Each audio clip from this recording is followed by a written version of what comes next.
ಅಂತವರು H S Venkatesh ಮೂರ್ತಿಗಳು ಇವತ್ತು ನಮ್ಮನ್ನೆಲ್ಲ ಆಗಲಿದ್ದಾರೆ. ಆ ಬೇಜಾರು, ಆ ದುಃಖ ಆ, ಖಂಡಿತವಾಗಿ ಇದ್ದೇ ಇದೆ. ವಿಷಯಾಂತರ ಆಗೋದು ಬೇಡ ಅನ್ನುವ ಎಚ್ಚರಿಕೆಯನ್ನು ತಗೊಂಡು ನಾನು ಕಳೆದ ವಾರದಲ್ಲಿ ಯೋಚನೆ ಮಾಡಿದಂತಲೇ ಈ ವಾರ ಆ ಸರಣಿಯ ಮುಂದುವರೆದ ಭಾಗ. ನಾನು ಶಿವ, ರಾಮ, ಕೃಷ್ಣ, ಶಿವ ವ್ಯಕ್ತಿಗತ ಸಂಕೇತ ಮತ್ತು ರಾಮ ಕೌಟುಂಬಿಕ ಜೀವನದ ಸಂಕೇತ, ಕೃಷ್ಣ ಸಮಾಜ ಜೀವನದ ಸಂಕೇತವಾಗಿ ಅಂತ ಯಾವ ವಿಷಯವನ್ನು ಪ್ರಸ್ತಾಪ ಮಾಡಬೇಕು ಅಂತ ಅನ್ಕೊಂಡಿದ್ವಿ. ಅದೇ ಸರಣಿಯಲ್ಲಿ ಮುಂದುವರಿಯೋಣ ಅಂತ ಅನ್ಕೊಂಡಿದ್ದೀನಿ. ಆ, ಗುರುಗಳ ಅನುಮತಿಯು ಅದಕ್ಕಿದೆ ಅನ್ನುವ ನಂಬಿಕೆಯೊಂದಿಗೆ ಆ, ಕಳೆದ 2 ವಾರದಲ್ಲಿ ಶಿವನ ಬಗ್ಗೆ ನಾವು ಒಂದಷ್ಟು ತಿಳ್ಕೊಳ್ಳುವಂತ ಪ್ರಯತ್ನವನ್ನು ಮಾಡಿದ್ದೀವಿ. ನನಗೆ ಸಮಾಧಾನ ಆಗಿದ್ದೇನೆಂದ್ರೆ ಶಿವನ ಬಗ್ಗೆ ತಮ್ಮ ಜೊತೆಗೆ ವಿಷಯವನ್ನು ಹಂಚಿಕೊಳ್ತಾ ನಾನು ಒಂದಷ್ಟು ವಿಷಯವನ್ನ ಪಕ್ಕಾ ಮಾಡ್ಕೊಳ್ಳಿಕ್ಕೆ ಆಯ್ತು ಅಂತ. ನಾನು ಶಿಕ್ಷಕ ಆಗಿರೋದ್ರಿಂದ ವೃತ್ತಿಯಲ್ಲಿ ವಿದ್ಯಾರ್ಥಿಗಳಿಗೆ ಹೇಳ್ತಾ ಇರ್ತೀನಿ, ಮರ್ತು ಹೋಗೋ ಮೊದಲು ಒಂದ್ಸರಿ ನೆನಪು ಮಾಡ್ಕೊಂಬಿಡಿ ಅಂತ. ಹಾಗೆ ಮತ್ತೆ ಮತ್ತೆ ನೆನಪು ಮಾಡ್ಕೊಳ್ಳೋದ್ರಿಂದ ಅದು ಹೆಚ್ಚು ಲಾಭವನ್ನು ಕೊಡುತ್ತೆ.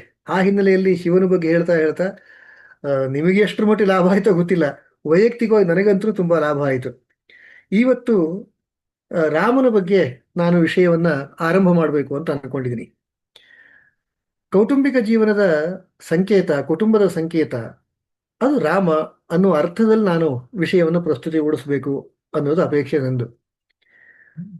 ಶಿವನಿಗೆ ಅವತಾರಗಳಿಲ್ಲ, ಶಿವನ ಅವತಾರ ಅಂತಿಲ್ಲ. ಆದ್ರೆ ರಾಮಕೃಷ್ಣರ ಅವತಾರ ಇದೆ. ಯಾಕೆ ಅಂತಂದ್ರೆ ವಿಷ್ಣುವಿನ ಅವತಾರವೇ ರಾಮನಾಗಿ, ಕೃಷ್ಣನಾಗಿ, ವಾಮನನಾಗಿ ಬಂದ ಅಂತ. ಶಿವನಿಗೆ ಆ ಥರದ ಅವತಾರಗಳನ್ನು ನಾವು ಕಾಣಲ್ಲ. ಯಾಕೆಂದ್ರೆ ನೀವು ಕುಟುಂಬದಲ್ಲಿ ಮತ್ತು ಸಮಾಜದಲ್ಲಿ, ರಾಮ ಕುಟುಂಬದ ಸಂಕೇತ, ಕೃಷ್ಣ ಸಮಾಜದ ಸಂಕೇತ ಅಂತ ಹೇಳಿದ್ನಲ್ಲ, ಈ ಕುಟುಂಬ ಮತ್ತು ಸಮಾಜದಲ್ಲಿ ಅವತಾರಗಳನ್ನು ಎತ್ತಬೇಕಾಗತ್ತೆ. ಅವತಾರಗಳನ್ನು ಎತ್ತಿದನೇ ಜೀವನ ಪೂರ್ತಿ ಆಗೋದೇ ಇಲ್ಲ.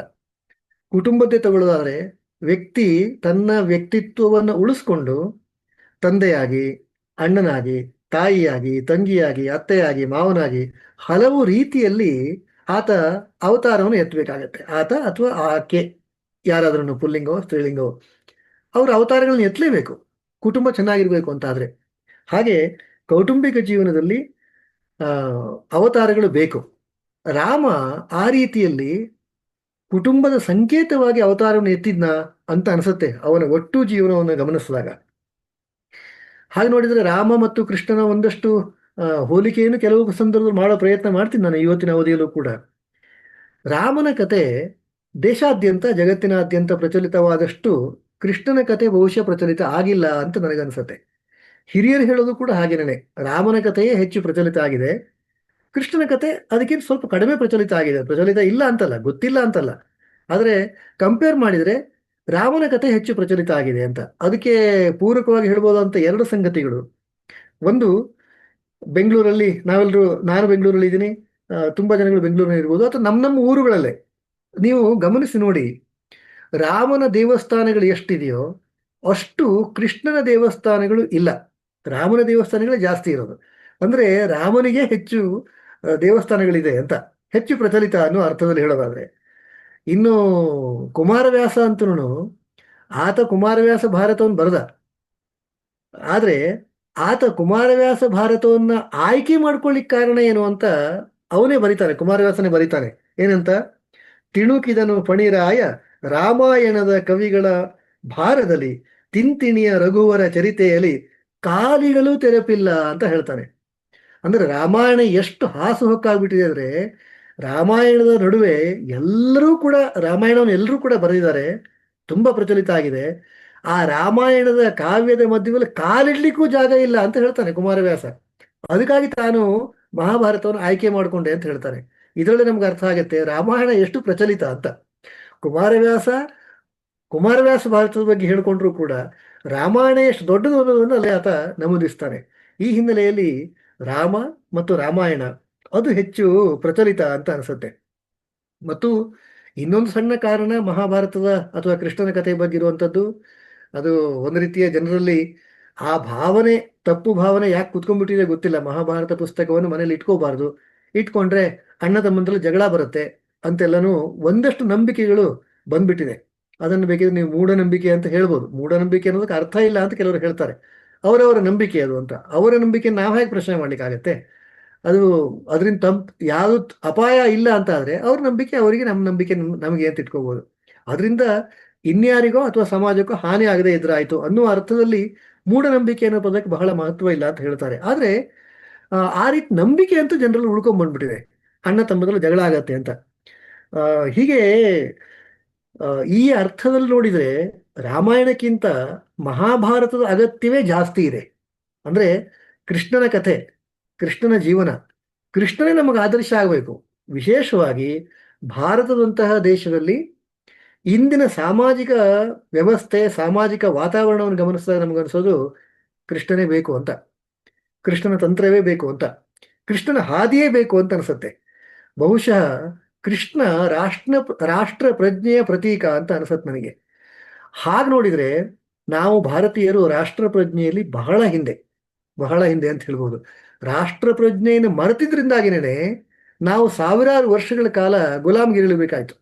ಮೊಘಲರ ಆಳ್ವಿಕೆ ಇರ್ಬೋದು ಅಥವಾ ಬ್ರಿಟಿಷರ, ಫ್ರೆಂಚರ, ಯಾರು ಬೇಕಿದ್ರು ಆಳ್ವಿಕೆ ಇರ್ಬೋದು. ರಾಷ್ಟ್ರ ಪ್ರಜ್ಞೆಯನ್ನು ಮರೆತಿದ್ರಿಂದಾಗಿ ನಾವು ಸಹಸ್ರಾರು ವರ್ಷಗಳ ಕಾಲ ಗುಲಾಮರಾಗಿ ಬಾಳ್ಬೇಕಾಯ್ತು. ಇವತ್ತಿಗೂ ಬಹಳ ಏನು ಬದಲಾವಣೆ ಇದೆ ಅಂತಿಲ್ಲ. ಆ ಗುಲಾಮಿ ಮನಸ್ಥಿತಿ ಇವತ್ತಿಗೂ ಒಂದಷ್ಟು ಉಳ್ಕೊಂಡಿದೆ, ಒಂದಷ್ಟೇನು ತುಂಬಾನೇ ಉಳ್ಕೊಂಡಿದೆ ಅಂತ ಹೇಳ್ಬೋದು. ಆ ಹಿನ್ನೆಲೆಯಲ್ಲಿ ಕೃಷ್ಣನ ಕಥೆ, ಕೃಷ್ಣನ ಜೀವನ ಅದು ನಮಗೆ ಆದರ್ಶ ಆಗಬೇಕು ಅಂತ. ಆದರೆ ಇಷ್ಟೆಲ್ಲ ಇದ್ದಗಳು ಕೂಡ ರಾಮ ಮತ್ತು ರಾಮನ ಕಥೆ ಯಾಕೆ ನಮಗೆ ಇಷ್ಟ ಆಯಿತು, ಯಾಕೆ ಇಷ್ಟೊಂದು ಪ್ರಚಲಿತ ಆಯಿತು ಅಂತಂದ್ರೆ ಅದು ಕುಟುಂಬ ಅಲ್ವಾ. ನಮಗೆ ಕುಟುಂಬದ ಬಗ್ಗೆ ತುಂಬಾ ಪ್ರೀತಿ ಇರುತ್ತೆ. ಭಾರತದ ಪ್ರತಿ ಪ್ರಜೆಯೂ ಕೂಡ ಆತ ಕುಟುಂಬ ಜೀವಿಯೇ, ಅವನ ಕುಟುಂಬವೇ.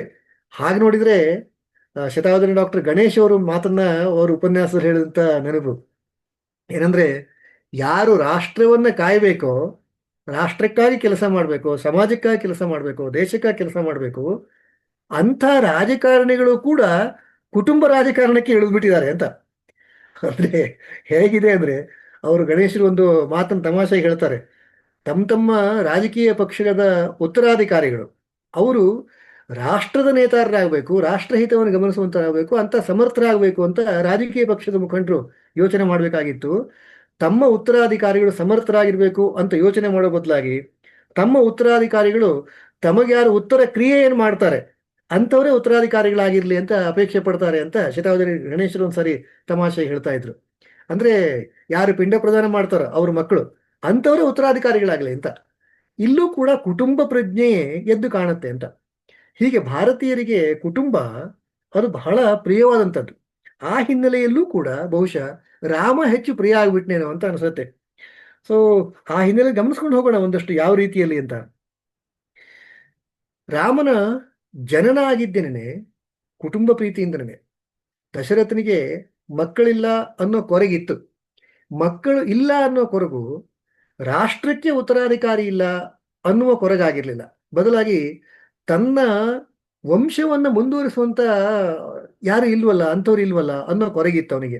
ಅದಕ್ಕಾಗಿನೇ ಯಾಗ ಮಾಡಿದ್ದು ಅದಕ್ಕೋಸ್ಕರನೇ, ಪುತ್ರನನ್ನು ಪಡೆದಿದ್ದು ಅದಕ್ಕೋಸ್ಕರನೇ. ಅಂದ್ರೆ ಕುಟುಂಬ ಮುಂದುವರಿಬೇಕು ಅನ್ನುವ ಕಾರಣವೇ ರಾಮನ ಜನನಕ್ಕೂ ಬಹುಮುಖ್ಯ ಅಂಶ ಆಗಿತ್ತು ಅನ್ನೋದನ್ನ ನಾವು ಗಮನಿಸಬೇಕು ಅಂತ. ಆ ರಾಮ ಈ ರೀತಿಯಲ್ಲಿ ರಾಮನ ಜನನ ಕುಟುಂಬದ ಹಿನ್ನೆಲೆ, ಕುಟುಂಬ ಬೆಳಿಬೇಕು ಅನ್ನುವ ಕಾರಣಕ್ಕೆ ರಾಮನ ಜನನ ಆಯಿತು ಅಂತ ನೋಡ್ರೆ ಮುಂದೆ ಹೋಗ್ತಾನೆ ಗಮನಿಸಿ ನೀವು. ರಾಮ ಅವನ ವಿದ್ಯಾಭ್ಯಾಸಕ್ಕಾಗಿ ಗುರುಗಳ ಸಂಗಡ ಹೊರಡಬೇಕಾಗತ್ತೆ. ಆ ಕಥೆ ನಮಗೆಲ್ಲರಿಗೂ ಗೊತ್ತಿದೆ. ನಾನಿವತ್ತು ಯಾವುದೇ ಕಥೆಯನ್ನ ತುಂಬಾ ಎಳ್ಕೊಂಡು ಹೋಗಲ್ಲ, ಯಾಕೆಂದ್ರೆ ರಾಮ ಕಥೆ, ಕೃಷ್ಣ ಕಥೆ ನಮಗೆ ಗೊತ್ತಿದ್ದೇ ಇದೆ. ನಾನು ಕುಟುಂಬ ಅಥವಾ ಸಮಾಜಕ್ಕೆ ಅದು ಹೇಗೆ ಹೊಂದಿಕೆ ಆಗತ್ತೆ, ಹೇಗೆ ಸಂಕೇತ ಆಗತ್ತೆ ಅನ್ನೋದನ್ನು ಮಾತ್ರ ತಮ್ಮೆದುರಿಗೆ ಹೇಳುವಂತ ಪ್ರಯತ್ನ ಮಾಡ್ತಾ ಇದ್ದೀನಿ. ಆ ಹಿನ್ನೆಲೆಯಲ್ಲಿ ರಾಮನ ಜನನ ಆದಾಗ, ರಾಮ ಗುರುಗಳ ಸಂಗಡ ಹೋಗುವಾಗ ದಶರಥ ಗೋಗರಿತಾನೆ, ಆಗ್ಬಾರ್ದು ಅಂತ ಅನ್ಕೋತಾನೆ, ದುಃಖ ಬರ್ತಾನೆ. ಇಡೀ ಅಯೋಧ್ಯೆ ದುಃಖ ಪಡುತ್ತೆ, ಅಯ್ಯೋ ರಾಮ ಹೊರಡ್ಬೇಕಲ್ಲ ಇಲ್ಲಿಂದ ಅಂತ.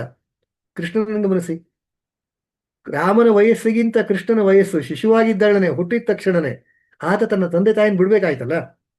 ಬಿಟ್ಟು ಹೋಗೋಗಳು ಕೂಡ ಅವರನ್ನು ಹೆತ್ತಂತ ಪಾಲಕರು, ತಂದೆ ತಾಯಿಗಳು ಗೋಳಾಡದಂತ ಉದಾಹರಣೆ ಮಹಾಭಾರತದಲ್ಲಿ ಬರೋದೇ ಇಲ್ಲ. ಅವನು ಕರ್ಕೊಂಡು ಹೋಗ್ತಾರೆ ಅಷ್ಟೇ. ಅಂದ್ರೆ ಸಮಾಜಕ್ಕೋಸ್ಕರನೇ ಕೃಷ್ಣ ಇದ್ದ ಅಂತ. ರಾಮನಿಗೆ ಹಾಗಿಲ್ಲ.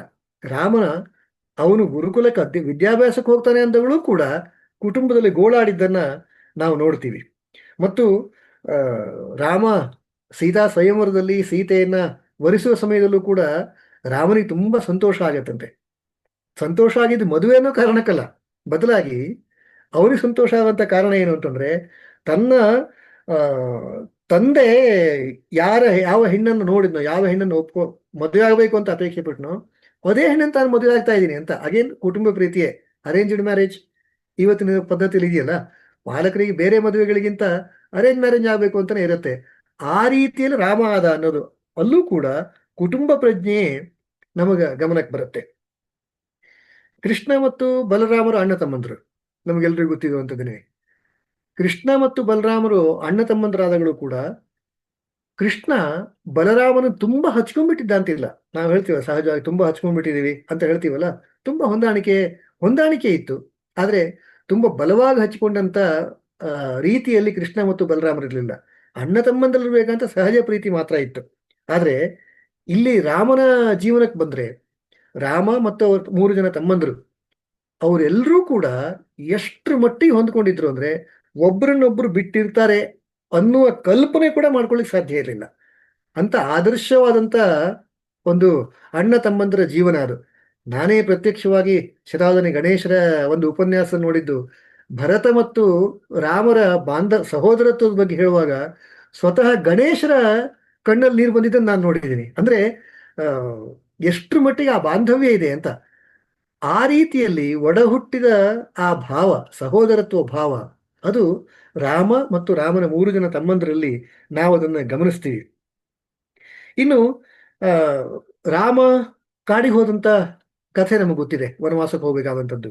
ಇಲ್ಲಿ ವನವಾಸಕ್ಕೆ ಹೋಗಲು ಕೂಡ ರಾಮನಿಗೆ ಕುಟುಂಬದ ಗಮನವೇ ಜಾಸ್ತಿ ಇತ್ತು ಅನ್ನೋದನ್ನು ಕೂಡ ನಾವು ಇಲ್ಲಿ ಸೂಕ್ಷ್ಮವಾಗಿ ಗಮನಿಸ್ಬೋದು ಅಂತ ಅನಿಸುತ್ತೆ. ಯಾಕೆಂದ್ರೆ ಇಲ್ಲಿ ರಾಮ ಅಕಸ್ಮಾತ್ ವನವಾಸಕ್ಕೆ ಹೋಗಿಲ್ಲ ಅಂತ ಅನ್ಕೊಂಡಿದ್ರೆ, ಮತ್ತು ಇಲ್ಲಿ ಕಾಡಿಗೆ ಹೋಗ್ಬೇಕು ಅಂತ ಅನ್ಕೊಂಡಂತವ್ರು 1-2-3 ಜನ ಮಾತ್ರ ರಾಮ ಕಾಡಿಗೆ ಹೋಗ್ಬೇಕು ಅಂತ ಅನ್ಕೊಂಡಂತವ್ರು. ಉಳಿದಾರಿಗೂ ರಾಮ ಕಾಡಿಗೆ ಹೋಗುವಂಥದ್ದು ಆಸೆ ಇರಲಿಲ್ಲ. ಸ್ವತಃ ದಶರಥನಿಗೂ ಇರಲಿಲ್ಲ, ಅಯೋಧ್ಯೆಯ ಜನರಿಗೂ ಇರಲಿಲ್ಲ. ಯಾರಿಗೂ ಇಲ್ಲದೆ ಇರುವಂತ ಈ ಆಸೆಯನ್ನು ರಾಮ ಈಡೇರಿಸ್ತಾನೆ. ಯಾಕೆ ಅಂದ್ರೆ ತನ್ನ ಕುಟುಂಬ ಒಡೆದು ಹೋಗುವಂತ ಅಪಾಯಕ್ಕೆ ಬಂದು ನಿಂತಿದೆ ಅನ್ನುವಂಥ ಸೂಕ್ಷ್ಮವನ್ನು ರಾಮ ಗಮನಿಸ್ತಾನೆ. ಹಾಗಾಗಿ ರಾಮ ತಾನು ಕಾಡಿಗೆ ಹೋಗೋದ್ರ ಮುಖಾಂತರ ತನ್ನ ಕುಟುಂಬವನ್ನು ಒಟ್ಟಾಗಿ ಇಡ್ತಾನೆ. ಇದು ರಾಮನ ಕುಟುಂಬ ಪ್ರೀತಿ. ಇದು ರಾಷ್ಟ್ರದ ಹಿತ ಅದರೊಳಗೆ ಇದ್ದೇ ಇದೆ. ಯಾಕೆಂದ್ರೆ ಆ ತಂದೆ ಹೇಳಿದಂತ ಅಥವಾ ತಾಯಿ ಹೇಳಿದಂತ ಮಾತನ್ನ ಮಗ ಕೇಳಿಲ್ಲ ಅಂತ ಆಗ್ಬಾರ್ದಲ್ಲ. ಹಾಗೇನಾದ್ರೂ ಆದ್ರೆ ಸಮಾಜದಲ್ಲಿ ಜನ ಹೇಗೆ ನೋಡ್ಕೋತಾರೆ? ನಾವು ಕೇಳ್ತೀವಲ್ಲ, ಯಥಾ ರಾಜ ತಥಾ ಪ್ರಜಾ ಅಂತ. ಅದೇ ರೀತಿಯಲ್ಲಿ ತನ್ನ ತಂದೆಯ ಅಪೇಕ್ಷೆಯನ್ನ ಮಗ ಉಲ್ಲಂಘನೆ ಮಾಡ್ದ ಅಂತ ಆದ್ರೆ ಜನಗಳಿಗೆ ಅದೊಂದು ಆದರ್ಶ ಅಂತ ಆಗ್ಬಿಟ್ರೆ, ಇಲ್ಲೂ ಕೂಡ ತಂದೆ ಮಗ, ತಾಯಿ ಮಗ, ಗಂಡ ಹೆಂಡತಿ, ಈ ಕುಟುಂಬದ ಚೌಕಟ್ಟನ್ನ ರಾಮ ಮೀರಲ್ಲ. ಅದಕ್ಕೆ ಆದರ್ಶವಾಗಿ ಆತ ನಿಂತ್ಕೊಳ್ತಾನೆ ಅನ್ನೋದನ್ನು ನಾವು ಗಮನಿಸಬಹುದು. ಮತ್ತು ಈ ರೀತಿಯ ಭಾವನೆ ಅಂದ್ರೆ ಅವಿಶ್ವಾಸ ಜನರಲ್ಲಿ ಬಂದ್ಬಿಟ್ರೆ, ನಮ್ಮ ರಾಜರೇ ಹಾಗಿದ್ದಾರೆ, ನಾವು ಹಿಂಗಿರ್ಬೋದು ಅನ್ನುವ ಭಾವನೆ ಬಂದ್ಬಿಟ್ರೆ ಜನರಿಗೆ ರಾಜ್ಯಾಂಗದ ಮೇಲೆ ಇರುವಂತ ವಿಶ್ವಾಸ ಹೊರಟೋಗತ್ತೆ. ಅದು ಬಹಳ ಅಪಾಯಕಾರಿಯಾದಂಥದ್ದು. ಇವತ್ತಿನ ದಿನದಲ್ಲಿ ನಾವು ಅದನ್ನು ನೋಡ್ತೀವಲ್ಲ, ನಮ್ಮನ್ನ ಪ್ರತಿನಿಧಿಸುವಂತ ಆಳುವವರು ಅಂತ ಹೇಳಲ್ಲ ನಾನು, ನಮ್ಮನ್ನು ಪ್ರತಿನಿಧಿಸುವಂತ ಯಾರು ರಾಜಕಾರಣಿಗಳಿದ್ದಾರೆ, ಶಾಸಕರುಗಳು, ಮಂತ್ರಿಗಳು, ಅಥವಾ ರಾಜಕೀಯ ಕ್ಷೇತ್ರದಲ್ಲಿ ಕೆಲಸ ಮಾಡ್ತಾ ಇರುವಂಥವ್ರು, ಅವ್ರು ಯಾವುದನ್ನು ಹೇಳಿದ್ರು ಕೂಡ ನಮಗೆ ಸ್ಪಂದಿಸಬೇಕು ಅಂತ ಅನ್ಸೋದೇ ಇಲ್ಲ. ಯಾಕೆಂದ್ರೆ ಅವರು ಸ್ವತಃ ಹಾಗಿರಲ್ಲ. ಅವ್ರು ಏನಾದ್ರೂ ಸುಮ್ಮನೆ ಹೇಳೋದಾದ್ರೆ, ನಾಳೆಯಿಂದ 3 ದಿವಸ ನೀರು ಬರಲ್ಲ ಅಂತ ಹೇಳಿದ್ರೆ ನಾವೆಲ್ಲರೂ ಕೂಡ 3 ದಿವಸಕ್ಕಲ್ಲ, 4ನೇ ದಿವಸನೂ ಕೂಡ ಬರಲ್ವೇನೋ, 5, 6, 7, 8ನೇ ದಿವಸನೂ ಕೂಡ ನೀರು ಬರಲ್ವೇನೋ ಅಂತ ಅನ್ಕೊಂಡು ನಮ್ಮ ಮನೆಯಲ್ಲಿ ಯಾವ್ಯಾವ ಪಾತ್ರೆ ಇದೆ ಎಲ್ಲದರಲ್ಲೂ ನೀರು ತುಂಬಿಸ್ಕೋತೀವಿ. ಅದು ದೊಡ್ಡ ದೊಡ್ಡ ಪಾತ್ರೆಗಳಿಂದ ಹಿಡಿದು ಸಣ್ಣ ಸಣ್ಣ ಚಂಬುಗಳ ತನಕ, ಲೋಟಗಳ ತನಕ ಎಲ್ಲ ಸಿಗತ್ತೋ ಅಲ್ಲೆಲ್ಲ ತುಂಬಿಸ್ಕೋತೀವಿ ಅನ್ನೋ ಬಹುಶಃ. ಯಾಕೆಂದ್ರೆ 3 ದಿವಸ ಬಿಟ್ಟು ನೀರು ಬಿಡ್ತೀವಿ ಅಂತ ಹೇಳ್ತಾರಲ್ಲ, ಅವ್ರ ಮೇಲೆ ನಮ್ಮ ನಂಬಿಕೆನೇ ಇರಲ್ಲ. ಯಾಕೆಂದ್ರೆ ಅವರು ತುಂಬಾ ಸಾರಿ ಮಾತಿಗೆ ತಪ್ಪಿರ್ತಾರೆ. ಈ ಒಂದು ಭಯ ನಮಗಿದೆ. ನಮ್ಮನ್ನ ಪ್ರತಿನಿಧಿಸುವಂತಹ ಜನಗಳು ಅವರು ಮಾತಿಗೆ ತಪ್ತಾರೆ ಅನ್ನುವ ಪೂರ್ಣ ವಿಶ್ವಾಸ ನಮಗಿದೆ. ಹಾಗಾಗಿನೇ ನಾವು ಅವ್ರನ್ನ ವಿಶ್ವಾಸಕ್ಕೆ ತಗೊಳ್ಳಲ್ಲ. ರಾಮ ಇದನ್ನೇ ಯೋಚನೆ ಮಾಡ್ತಾನೆ, ತನ್ನ ಕುಟುಂಬದಲ್ಲಿ ಏನಾದ್ರೂ ತಾನು ತಂದೆ ತಾಯಿಗಳ ಮಾತಿಗೆ ಹೊಂದ್ಕೊಂಡಿಲ್ಲ, ಅವರಲ್ಲಿ ನಡೆದಂತ ಚರ್ಚೆಗೆ ತಾನು ಒಗ್ಗಿಲ್ಲ ಅಂತ ಆದ್ರೆ ಜನ ಈ ರೀತಿಯಾದಂಥ ಅಪನಂಬಿಕೆಯನ್ನು ಉಳಿಸ್ಕೊಂಡ್ಬಿಟ್ರೆ ಅದು ರಾಜ್ಯಕ್ಕೆ ಹಿತ ಅಲ್ಲ. ಹೇಗಿದೆ ನೋಡಿ, ಕುಟುಂಬದ ನಡುವೆ ಆದಂತಹ ವೈಮನಸ್ಸು ಅಥವಾ ಚರ್ಚೆ, ತಿಕ್ಕಾಟಗಳು, ಅದರಿಂದಾಗಿ ರಾಷ್ಟ್ರಕ್ಕೆ ತೊಂದರೆ ಆಗಬಾರ್ದು ಅನ್ನುವ ಜಾಗ್ರತೆ ರಾಮನಿಗೆ ಇತ್ತು ಅನ್ನೋದು ನಾನು ಕನ್ಕ್ಲೂಡ್ ಮಾಡೋ ಹೊತ್ತಿಗೂ ಅದನ್ನು ಹೇಳೋನಿದ್ದೀನಿ. ವೈಯಕ್ತಿಕ, ಸಾಮಾಜಿಕ ಮತ್ತು ಕೌಟುಂಬಿಕ ಹಂತಗಳು ಕೂಡ ಈ ಮೂರು ಬೇರೆ ಬೇರೆ ಅಲ್ಲ ಅನ್ನೋದನ್ನ ಕೊನೆಯಲ್ಲಿ ಹೇಳೋನಿದ್ದೀನಿ. ಹೀಗೆ ಈ ಎಚ್ಚರಿಕೆ ರಾಮನಿಗಿತ್ತು ಅಂತ. ಒಂದು ಹಂತದಲ್ಲಿ ಭರತ, ರಾಮ ಅಯೋಧ್ಯೆಯನ್ನು ಬಿಟ್ಟು ಹೊರಡ್ತಾನೆ. ಅದು ಗೊತ್ತಾದ ತಕ್ಷಣ ಭರತ ಬರ್ತಾನೆ, ರಾಮನನ್ನು ಭೇಟಿ ಮಾಡ್ತಾನೆ. ಬಂದು ಚಾ ರಾಮನ ಭೇಟಿ ಮತ್ತು ಅದಕ್ಕಿಂತ ಮೊದಲು ಕೂಡ ತಾಯಿಗೆ ಚೆನ್ನಾಗಿ ಬೈತಾನೆ.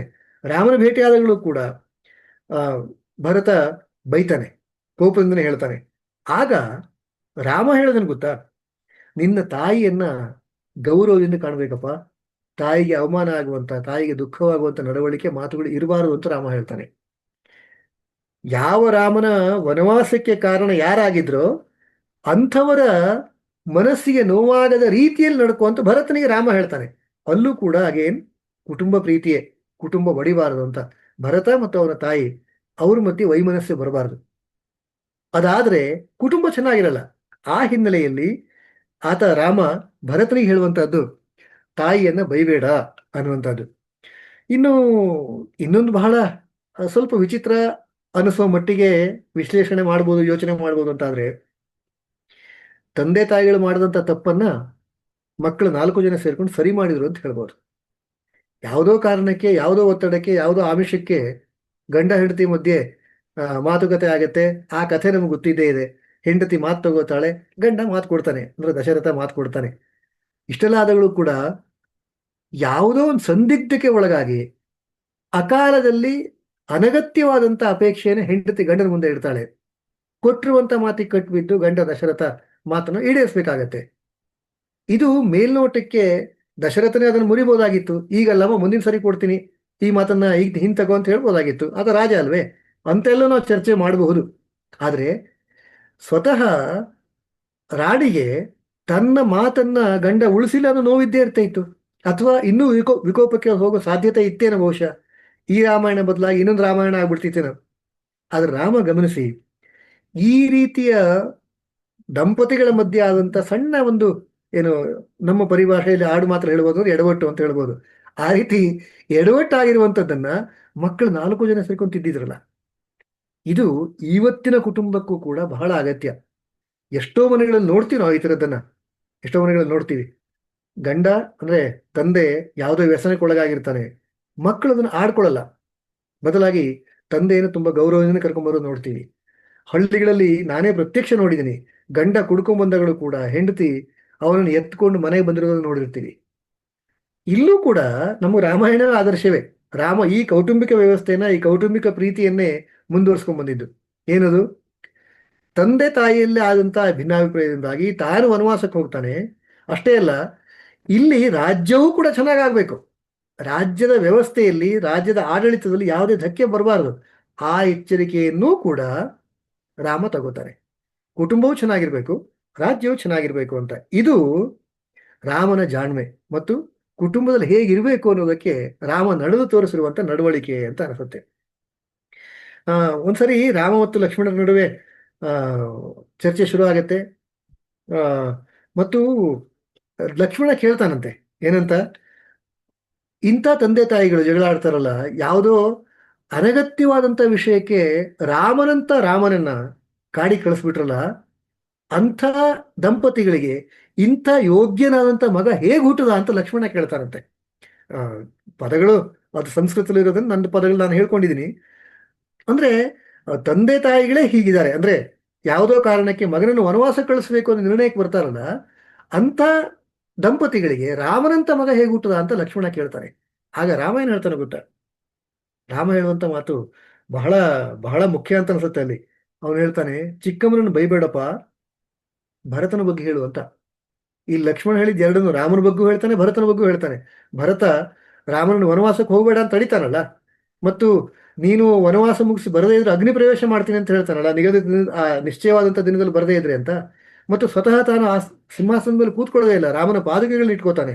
ಇದೆಲ್ಲವನ್ನು ಗಮನಿಸ್ಕೊಂಡು ರಾಮನನ್ನು ಕುರಿತು ಲಕ್ಷ್ಮಣ ಕೇಳಿದ್ದು, ಅಂಥ ತಾಯಿ ಹೊಟ್ಟೆಯಲ್ಲಿ ತಂದೆ ಹೊಟ್ಟೆಯಲ್ಲಿ ಭರತನಂತವನು ರಾಮನಂತವನು ಹೇಗೆ ಹುಟ್ಟಿದ್ರು ಅಂತ ಕೇಳಿದಾಗ ಇವ್ರು ಹೇಳೋದು, ನೀನು ಚಿಕ್ಕಮ್ಮನನ್ನ ಅಥವಾ ತಂದೆಯನ್ನ ಬೈಬೇಡ, ಹೇಳಬೇಕು ಅಂದ್ರೆ ಭರತನ ಬಗ್ಗೆ ಹೇಳು, ಭರತ ಒಳ್ಳೆಯವನು ಅಂತ. ತನ್ನ ಬಗ್ಗೆ ಹೇಳಬೇಕು ಅಂತ ಹೇಳ್ಕೊಂಡಿಲ್ಲ ಅವನು, ಭರತನ ಬಗ್ಗೆ ಹೇಳು ಅಂತ. ಅಂದ್ರೆ ಒಳ್ಳೆಯದನ್ನು ಹೇಳು, ಕೆಟ್ಟದ್ದನ್ನು ಅಲ್ಲ ಅನ್ನೋದನ್ನು ರಾಮ ಹೇಳ್ತಾನೆ. ಕುಟುಂಬದಲ್ಲಿ ಇದು ಬಹಳ ಬಹಳ ಮುಖ್ಯ. ಪೂಜ್ಯ ಡಿ ವಿ ಜಿಯವರು ಕೂಡ ಕಗ್ಗದಲ್ಲಿ ಅದನ್ನೇ ಹೇಳ್ತಾರೆ, ಗುರುತಿಸು ಒಳಿತಿರುವುದನ್ನು ಕೇಡುಗಳ ನಡುವೆ ಅಂತ ಹೇಳ್ತಾರೆ. ಹಾಗೆ ರಾಮ ಕುಟುಂಬದಲ್ಲಿ ವ್ಯತ್ಯಾಸ ಆಗಬಾರದು, ಕುಟುಂಬದಲ್ಲಿ ಯಾವುದೇ ಘನತೆಗೆ ತೊಡಕಾಗಬಾರದು ಅನ್ನೋದು ಗಮನದಲ್ಲಿಟ್ಕೊಂಡು ಲಕ್ಷ್ಮಣನಿಗೆ ಇದನ್ನು ಹೇಳ್ತಾನೆ. ಇಲ್ಲೂ ಕೂಡ ರಾಮನ ಕುಟುಂಬದ ಪ್ರೀತಿಯನ್ನು ನಾವು ಗಮನಿಸ್ತೀವಿ ಅಂತ. ಸಾಮಾನ್ಯವಾಗಿ ಈ ಸಹೋದರರ ನಡುವೆ ಒಂದು ಗಾದೆನೇ ಇದೆಯಲ್ಲ, ಬೆಳೀತಾ ಬೆಳೀತಾ ಅವರು ದಾಯಾದಿಗಳಾದ್ರು ಅನ್ನುವ ಗಾದೆ ನಮ್ಮಲ್ಲಿ ಇದ್ದೇ ಇದೆ, ಪ್ರಚಲಿತ ಮಾತಿದೆ. ಆದ್ರೆ ರಾಮಾಯಣದಲ್ಲಿ ನಾವು ಅದನ್ನು ನೋಡಲ್ಲ. ರಾಮಾಯಣದಲ್ಲಿ ಅವರು ಬೆಳೀತಾ ಬೆಳೀತಾ ಅವ್ರ ಸಂಬಂಧ ಇನ್ನೂ ಚೆನ್ನಾಗಿ ಆಗ್ತಾ ಹೋಗುತ್ತೆ. ರಾಮನಿಗೆ ಶಾಸ್ತ್ರೋಕ್ತವಾಗಿ ಗುರುಕುಲದಲ್ಲಿ ವಿದ್ಯಾಭ್ಯಾಸ ಆಗತ್ತೆ, ಶಾಸ್ತ್ರ ಎರಡರೂ ಕೂಡ ಅಭ್ಯಾಸ ಮಾಡ್ತಾನೆ. ಲಕ್ಷ್ಮಣನಿಗೆ ಶಾಸ್ತ್ರೋಕ್ತವಾಗಿ ಆಗಿಲ್ಲ, ಅದು ನಮ್ಗೆ ಗೊತ್ತಿದೆ. ಆದ್ರೆ ಲಕ್ಷ್ಮಣನಿಗೆ ಇದೆಲ್ಲ ಗೊತ್ತಿತ್ತು ಅಂತ ರಾಮಾಯಣದಲ್ಲಿ ಉಲ್ಲೇಖ ಇದೆ. ರಾಮಾಯಣದಲ್ಲೇ ಗುರುಗಳ ಮುಖಾಂತರ ಲಕ್ಷ್ಮಣನಿಗೆ ಶಿಕ್ಷಣ ಸಿಕ್ಕಿರುವಂತ ಉಲ್ಲೇಖ ಇಲ್ಲ. ಆದ್ರೆ ರಾಮನಿಗೆ ಸಿಕ್ಕಿರುವಂತ ಎಲ್ಲ ಶಾಸ್ತ್ರಗಳ ಪರಿಚಯ ಅದು ಲಕ್ಷ್ಮಣನಿಗೆ ಇತ್ತು ಅನ್ನುವ ಉಲ್ಲೇಖ ರಾಮಾಯಣದಲ್ಲಿ ಬರುತ್ತೆ. ಇದು ಹೇಗೆ ಬಂತು? ಹಾಗಿದ್ರೆ ಹೇಗೆ ಬಂತು ಅಂದ್ರೆ, ರಾಮ ತನ್ನ ತಮ್ಮನಿಗೆ ವನವಾಸದ ಉದ್ದಕ್ಕೂ ಕೂಡ ಅಥವಾ ಗುರುಕುಲದಲ್ಲಿ ಆತ ಇದ್ದ ಸಮಯದಲ್ಲೂ ಕೂಡ ರಾತ್ರಿ ಸಮಯದಲ್ಲಿ ಲಕ್ಷ್ಮಣನಿಗೆ ವಿದ್ಯೆಯನ್ನು ಹೇಳ್ಕೊಡ್ತಾ ಇದ್ದ ಅಂತ ಗಮನಿಸಿ. ಉದ್ದಕ್ಕೂ ಕೂಡ ತನಗೆ ಸಿಕ್ಕಿರುವಂತ ವಿದ್ಯೆಯನ್ನ ಗುರುಕುಲದ ಸಮಯದಲ್ಲಿ ರಾಮ ಲಕ್ಷ್ಮಣನಿಗೆ ಹೇಳ್ಕೊಡ್ತಾ ಬಂದ. ಗುರುಗಳು ಇದನ್ನು ಹೇಳಿರ್ಲಿಲ್ಲ, ಅಥವಾ ರಾಜಾಜ್ಞೆ ದಶರಥನು ಕೂಡ ಇದನ್ನು ಹೇಳಿರ್ಲಿಲ್ಲ. ರಾಮನಿಗನ್ಸಿದ್ದೇನು, ತನ್ನನ್ನು ಹಿಂಬಾಲಿಸಿ ಬಂದಂತ ಲಕ್ಷ್ಮಣ ಅವನಿಗೆ ಶಿಕ್ಷಣದಲ್ಲಿ ಕೊರತೆ ಆಗಬಾರ್ದು ಅಂತ ಶಾಸ್ತ್ರ ಎರಡರಲ್ಲೂ ಕೂಡ ರಾಮನಿಗೆ ಬಹುತೇಕ ಸಮನಾಗಿ ಲಕ್ಷ್ಮಣನು ಕೂಡ ಕಲ್ತ್ಕೊಂಡು ಬಂದ. ಕುಟುಂಬಗಳಲ್ಲಿ ಇದಿರ್ಬೇಕಲ್ವಾ, ನನಗೇನು ಸಿಕ್ಕಿದೆ ಅಂಥದ್ದೆಲ್ಲವೂ ಕೂಡ ನನ್ನ ಸಹೋದರಿಗೆ ಸಿಗಬೇಕು ಅನ್ನೋ ಭಾವ ಇರಬೇಕು.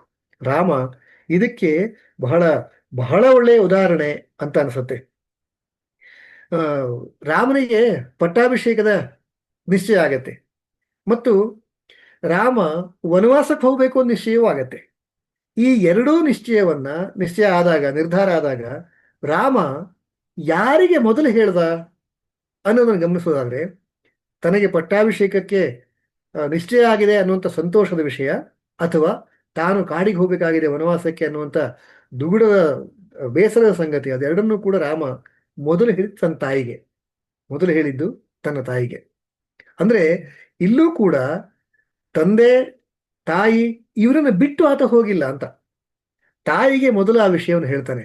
ಮತ್ತು ಬಹುಶಃ ಇನ್ನೊಂದು ಕಾರಣವೇ ಇದ್ದಿರ್ಬೋದೇನೋ, ಪಟ್ಟಾಭಿಷೇಕದಂತ ಸಂತೋಷದ ಸಂಗತಿಯನ್ನು ತಾಯಿ ಹತ್ರಲ್ಲ ಇನ್ನಾರ ಹತ್ರ ಹೇಳ್ಕೋಬೇಕು ಅನ್ನೋದೊಂದಾದ್ರೆ, ವನವಾಸಕ್ಕೆ ಹೋಗ್ಬೇಕು ಅನ್ನೋ ದುಃಖದ ಸಂಗತಿಯನ್ನ ತಾಯಿಗೆ ಬೇರೆ ಯಾರಾದರೂ ಹೇಳಿದ್ರೆ ಅದು ಯಾವ ರೀತಿಯ ಪರಿಣಾಮವನ್ನು ಬೀರ್ಬೋದು. ಹಾಗಾಗಿ ತಾನೇ ಹೋಗಿ ಸಮಾಧಾನವಾಗುವ ರೀತಿಯಲ್ಲಿ ಸತ್ಯಂ ಬ್ರೂಯಾತ್ ಪ್ರಿಯಂ ಬ್ರೂಯಾತ್ ನ ಬ್ರೂಯಾತ್ ಸತ್ಯಮ ಪ್ರಿಯಂಚ ನಾನೃತಂ ಬ್ರೂಯಾತ್ ಅಂತ ಇದೆಯಲ್ಲ, ಆ ರೀತಿಯಲ್ಲಿ ಸತ್ಯವನ್ನ ಹೇಗೆ ಹೇಳಬೇಕು ಅನ್ನುವ ಕಲೆ ರಾಮನಿಗೆ ಗೊತ್ತಿತ್ತು. ಹಾಗಾಗಿ ಆ ಪ್ರಕಾರವಾಗಿ ರಾಮ ಎರಡೂ ಸಂಗತಿಗಳನ್ನ, ದುಃಖ ಮತ್ತು ವಿಷಮಮಯ ಪರಿಸ್ಥಿತಿ, ಆ ಎರಡನ್ನೂ ಕೂಡ ಆತ ತನ್ನ ತಾಯಿಗೆ ಮೊದಲು ಹೇಳ್ಕೊತಾನೆ. ಇಲ್ಲೂ ಕೂಡ ನಾವು ಕಾಣೋದು ಕುಟುಂಬವೇ. ಹೀಗೆ ಕುಟುಂಬದ ಪ್ರೀತಿ ಎಲ್ಲ ಕಡೆಯಲ್ಲೂ ಕೂಡ ನಾವು ಸದಾ ಜೊತೆಯಲ್ಲೇ ಬಂದಿರೋದನ್ನು ನಾವು ಗಮನಿಸ್ತೀವಿ ಅಂತ. ರಾಮ ವನವಾಸಕ್ಕೆ ಹೊರಟಾಗ ಕೌಸಲ್ಯ ಹೇಳ್ತಾಳೆ, ಸಹಜವಾಗಿ ದುಃಖ ಆಗಿದೆ, ಕೋಪ ಇದೆ. ಕೌಸಲ್ಯ ಹೇಳೋದೇನು, ಇಂಥ ಗಂಡನ ಜೊತೆ ಇರೋದಕ್ಕಿಂತ ನನ್ನನ್ನು ಕೂಡ ವನವಾಸ ಕರ್ಕೊಂಡು ಹೋಗ್ಬಿಡು ಅಂತ ಹೇಳ್ತಾಳೆ. ನಾನು ಬರ್ತೀನಿ ವನವಾಸಕ್ಕೆ ಅಂತ. ರಾಮನ ಜೊತೆ ಇರೋದಕ್ಕೆ ಯಾರಿಗೆ ತಾನೇ ಬೇಡ, ಅದೊಂದು ಅದೃಷ್ಟ ತಾನೆ. ಹಾಗಾಗಿ ಸ್ವತಃ ತಾಯಿಯೂ ಕೂಡ ಹಾಗೆ ಅನ್ನಿಸ್ತು. ಈ ರೀತಿಯಾಗಿ ರಾಮನನ್ನ ಕಾಡಿಗೆ ಹೋಗ್ಲಿಕ್ಕೆ ಕಾರಣ ಆದ್ನಲ್ಲ, ಅಂಥವ್ರ ಜೊತೆಲಿರೋದಕ್ಕಿಂತ ವನವಾಸವೇ ಬಹಳ ಸುಖ ಕೊಡುತ್ತೆ, ಅಲ್ಲಿ ರಾಮ ಇದ್ದೇ ಇದ್ದಾನೆ, ಹಾಗಾಗಿ ರಾಮನ ಜೊತೆ ಹೆಚ್ಚು ಖುಷಿ ಕೊಡುತ್ತೆ ಅಂತ ಕೌಸಲ್ಯೆ ರಾಮನ ಜೊತೆಗೆ ಬರ್ತೀನಿ ಅಂತ ಹಠ ಹಿಡಿತಾಳೆ. ಆಗ ರಾಮ ಏನ್ ಹೇಳ್ತಾನೆ ಅನ್ನೋದು ಬಹಳ ಮುಖ್ಯ. ಇಲ್ಲೂ ಕೂಡ ನಮ್ಗೆ ಕಾಣಿಸೋದು ಕುಟುಂಬ ವ್ಯವಸ್ಥೆ. ರಾಮ ಏನ್ ಹೇಳ್ತಾನೆ, ನೋಡಮ್ಮ, ನೀನು ರಾಮನ ತಾಯಿಯಾಗುವುದಕ್ಕಿಂತ ಮೊದಲು ದಶರಥನ ಹೆಂಡತಿ, ದಶರಥನ ಪತ್ನಿ ನೀನು. ಪತ್ನಿ ಧರ್ಮವನ್ನು ಪಾಲಿಸ್ಬೇಕಲ್ವಾ? ನೀವು ಸಪ್ತಪದಿ ತುಳಿಯುವಾಗ ಯಾವ ರೀತಿಯ ಮಾತುಗಳನ್ನು ಪರಸ್ಪರ ಕುಟ್ಕೊಂಡು ಸಪ್ತಪದಿ ತುಳಿದ್ರಿ? ಕಾಯ ವಾಚ ಮನಸ ಕಷ್ಟ ಸುಖ ಎಲ್ಲದರಲ್ಲೂ ಕೂಡ ನಾವು ಒಟ್ಟೊಟ್ಟಿಗೆ ಇರ್ತೀವಿ ಅಂತಾನೆ ಹೇಳಿದ್ದು. ಈಗ ದಶರಥ ಹೀಗೆ ನಡ್ಕೊಂಡ ಅಂದ ತಕ್ಷಣ ನೀನು ದಶರಥನ ಬಿಟ್ಟು ಹೊರಟ್ಬಿಡೋದ? ಶಾಸ್ತ್ರ ಇದಕ್ಕೆ ಒಪ್ಪಲ್ಲ. ಬದಲಾಗಿ ಗಂಡ ಇರುವಷ್ಟು ದಿವಸವೂ ಕೂಡ, ಪತಿ ಇರುವಷ್ಟು ದಿವಸವೂ ಕೂಡ ಪತಿ ಪತ್ನಿಯರು ಒಟ್ಟಿಗೆ ಇರಬೇಕು, ಪ್ರತ್ಯೇಕವಾಗಿ ಇರಬಾರ್ದು ಅನ್ನೋದೇ ನಮ್ಮ ತಲತಲಾಂತರಗಳು ನಡ್ಕೊಂಡ್ ಬಂದಿರುವಂತ ಪದ್ಧತಿ. ಅದನ್ನು ನೀನು ಮೀರೋ ಹಾಗಿಲ್ಲ. ಹಾಗಾಗಿ ನೀನು ಪತ್ನಿ ಧರ್ಮವನ್ನ ಪಾಲಿಸಬೇಕು. ಅರ್ಧಾಂಗಿ ಅನ್ನುವ ಪದ ಇದೆಯಲ್ಲ, ಶಿವನ ವಿಷಯದ ನೋಡ್ತೀವಿ ಅರ್ಧಾಂಗಿ ಅಂತ. ದಶರಥ ರಾಮ ಇಲ್ಲಿ ಅರ್ಧಾಂಗಿ ಅನ್ನೋ ಅರ್ಥದಲ್ಲದೆ ಇದ್ರು ಕೂಡ ಪತಿ ಪತ್ನಿ ಅನ್ನೋದ್ರಲ್ಲಿ ಅರ್ಧಾಂಗಿ ಅನ್ನೋ ಭಾವ ಅಂತೂ ಇದ್ದೇ ಇದೆ. ಆ ರೀತಿಯಲ್ಲಿ ಅರ್ಧಾಂಗಿ ಭಾವದಲ್ಲಿ ತಂದೆಗೆ ಸಹಕಾರಿಯಾಗಿ ನೀನು ತಂದೆ ಜೊತೆಗಿರ್ಬೇಕು ಅಂತ ರಾಮ ತಾಯಿಗೆ ತಿಳಿ ಹೇಳ್ತಾನೆ. ಕಾರಣ ಇಷ್ಟೇನೆ, ಏನಾದ್ರೂ ಕೌಸಲ್ಯ ರಾಮನ ಸಂಗಡ ಬಂದ್ಬಿಟ್ರೆ ಅಗೇನ್ ಕುಟುಂಬ ಒಡೆದು ಹೋಗ್ಬಿಡುತ್ತೆ, ಇಡೀ ರಾಜ್ಯ ವ್ಯವಸ್ಥೆ ಹಾಳಾಗುತ್ತೆ ಅದ್ರ ಮುಖಾಂತರವಾಗಿ. ಇಲ್ಲಿ ಕುಟುಂಬ ಚೆನ್ನಾಗಿದ್ರೆ ರಾಜ್ಯವು ಚೆನ್ನಾಗಿರುತ್ತೆ. ಹಾಗಾಗಿ ತಾಯಿಗೆ ಸಮಾಧಾನ ಮಾಡ್ತಾನೆ, ನೀನು ಬರಬಾರ್ದು, ಕುಟುಂಬ ವ್ಯವಸ್ಥೆಯನ್ನು ಗಮನಿಸ್ತಾ ಈ ಮನೆಯಲ್ಲಿ ತಂದೆಯ ಜೊತೆ ನೀಡಬೇಕು ಅಂತ ತಾಯಿಗೆ ಹೇಳ್ತಾನೆ. ಮುಂದೆ ಇವನು ಹೇಳಿದಂತ ಈ ಮಾತಿಗೆ ಅವನೇ ಕಟಾಕೋತಾನೆ, ಅವನೇ ಸಿಗಾಕೋತಾನೆ ಕೂಡ. ಸೀತೆ ಕೇಳ್ತಾಳೆ, ಸೀತೆಗೆ ಬರಬೇಡ ನನ್ನ ಜೊತೆಗೆ, ಅದು ಕಾಡು, ನೀನು ರಾಜಕುಮಾರಿ, ನಿನಗೆ ಕಾಡಿನ ಅನುಭವವೇ ಇಲ್ಲ, ಕಲ್ಲು ಮುಳ್ಳು ಪ್ರಾಣಿ ಪಕ್ಷಿಗಳು ಘೋರ ಜಂತುಗಳ ಮಧ್ಯೆ ಇರ್ಬೇಕಾಗತ್ತೆ ಅಂತೆಲ್ಲ ಹೇಳ್ಕೊಂಡು ನೀನು ಇಲ್ಲೇ ಇರು, ನಾನು ಮಾತ್ರ ವನವಾಸಕ್ಕೆ ಹೋಗ್ತೀನಿ ಅಂತ ಹೇಳಿದಾಗ ಸೀತೆ ಇದನ್ನೇ ಹೇಳ್ತಾಳೆ. ಏನಂತ? ನಿಮ್ ತಾಯಿಗೆ ಹೇಳಿದ್ರಲ್ಲ ಪತ್ನಿ ಧರ್ಮ ಅಂತೆಲ್ಲನೂ, ಅದು ನನಗೆ ಅಪ್ಲೈ ಆಗಲ್ವಾ? ನನಗೂ ಆಗತ್ತೆ ತಾನೆ, ಹಾಗಾಗಿ ನಾನು ವನವಾಸಕ್ಕೆ ಬರ್ತೀನಿ ಅಂತ ಅಲ್ಲಿ ರಾಮ ಒಪ್ಕೋತಾನೆ. ಇದೆಲ್ಲವೂ ಕೂಡ ಅಂದ್ರೆ ಒಂದು ಕುಟುಂಬ ಹೇಗಿರ್ಬೇಕೋ ಅಂತ ಎಲ್ಲದರಲ್ಲೂ ಕೂಡ ನಾವು ರಾಮನನ್ನ ಪ್ರತಿನಿಧಿಯ ರೂಪದಲ್ಲಿ ನಾವು ನೋಡ್ತೀವಿ, ಸಾಂಕೇತಿಕವಾಗಿ ನೋಡ್ತೀವಿ ಅಂತ ಅನ್ಸುತ್ತೆ. ರಾಮ ಒಂಟಿಯಾಗಿರುವಂಥದ್ದು ಇಲ್ವೇ ಇಲ್ಲ, ಸದಾ ಆತ ಜೊತೆಯಾಗಿ, ವಿಶೇಷವಾಗಿ ಕುಟುಂಬದವರ ಜೊತೆಯೇ ರಾಮ ಇದ್ದಿದ್ದನ್ನು ನೋಡ್ತೀವಿ. ರಾಮ ರಾಮ ಸೀತೆ, ರಾಮ ಮತ್ತು ಲಕ್ಷ್ಮಣ, ನಾವು ಹೇಳೋದು ಕೂಡ ರಾಮ ಲಕ್ಷ್ಮಣ ಅಂತ ಹೇಳ್ತೀವಿ. ಹೇಗಿದ್ರು ಅಂದ್ರೆ ಭರತ ರಾಮಂತರ ಇರಬೇಕು ಅಂತ ಹೇಳ್ತೀವಿ ಅಣ್ಣ ತಮ್ಮಂದ್ರು. ರಾಮ ಲಕ್ಷ್ಮಣ ಅಂತೂ ಬಹಳ ಸಹಜ. ಹೀಗೆ ಇಡೀ ಕುಟುಂಬದ ಒಂದು ಸಂಕೇತ ರೂಪದಲ್ಲಿ ರಾಮ ತನ್ನ ಜೀವನವನ್ನು ನಡೆಸಿದ ಅಂತ. ಇವತ್ತು 8:30 ಆಗಿರೋದ್ರಿಂದ ನಾನು ಮುಗಿಸ್ತಾ ಇದ್ದೀನಿ. ನಾಳೆಯೂ ಕೂಡ ಅಂದ್ರೆ ಮುಂದಿನ ಶುಕ್ರವಾರವೂ ಕೂಡ ನಾವು ಪುನಃ ರಾಮನ ಕುಟುಂಬ ಪ್ರೀತಿ ಮತ್ತು ಕುಟುಂಬದ ಸಂಕೇತ ಹೇಗೆ ಅನ್ನೋದನ್ನ, ಶಿವನನ್ನು 2 ಅವಧಿಗಳಲ್ಲಿ ಹೇಗೆ ಯೋಚನೆ ಮಾಡಿದ್ವಿ, ರಾಮನನ್ನು ಕೂಡ 2 ಅವಧಿಯಲ್ಲಿ ಯೋಚನೆ ಮಾಡುವಂತ ಪ್ರಯತ್ನ ಮಾಡೋಣ. ಇವತ್ತಿನ ಸಮಯ ಇಷ್ಟ ಆಗಿದ್ರಿಂದ ಇವತ್ತಿಗೆ ಒಂದು ಸಣ್ಣ ಪಾಸ್ ಕೊಟ್ಕೋತೀನಿ, ಅಲ್ಪ ವಿರಾಮ ಕೊಡ್ತೀನಿ. ಮುಂದಿನ ಅವಧಿಯಲ್ಲಿ ಮುಂದಿನ ಚರ್ಚೆ ಮಾಡ್ಬೋದು ಅನ್ಸುತ್ತೆ. ಗುರುಗಳೇ ನಮಸ್ಕಾರ.